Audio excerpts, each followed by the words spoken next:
Letters of John Nelson Darby, Volume 2, Letter 434-108E, of 1031.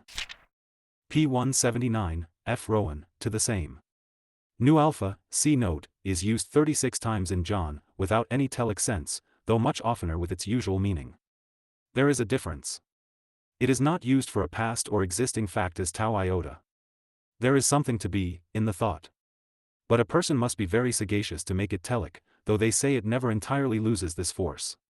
Thus John 18 verse 39, what is telic here? So John 2 verse 25, 4:34, and others. Perhaps in some cases we may see the transition from one to another, as in John 5 verse 7. But practically it is quite lost in many, as John 6 verses 39 to 40. A concordance will shew you the texts, these suffice as examples. The telic use is quite common, and it is needless to quote examples, I mean in John. Note, is there any rule for distinguishing the occasions of its use for tau iota? End of note. I do not think the two words are used indiscriminately. Nu alpha would not be used for, he heard that he was, for, a custom that he should, we have seen it is. The day or the state of things was a reason, a motive, that something should be. It is so that it should, not the fact that it was. You can examine the passages, but in the practical use of the word in these cases you cannot make it telic. Such changes in the degeneration of a language are common, and the Holy Ghost used the vessel as it was, though to his own purposes, and this is every way a great mercy. Alfred I have not here, but to all intents and purposes, John 4 verse 34 has the force of tau iota or nothing at all.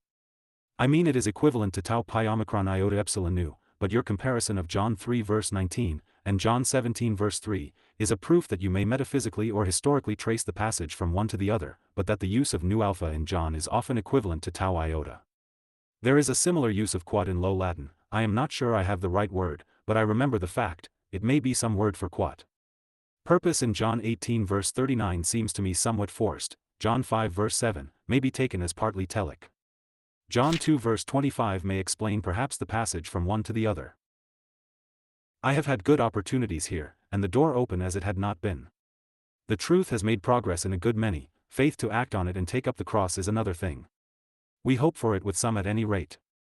They can hardly remain where they are, though the way people drag on, knowing all is wrong, from want of faith, is astonishing. However, the Lord will shew his own work, and there may be first last and last first. But I feel the Lord has led me here, and I am in pretty full intercourse with those exercised, among whom are more than one official minister. I wait on the Lord for the result. I found the door open in Boston, and East too. Affectionately yours in the Lord. St. Louis. 52108E.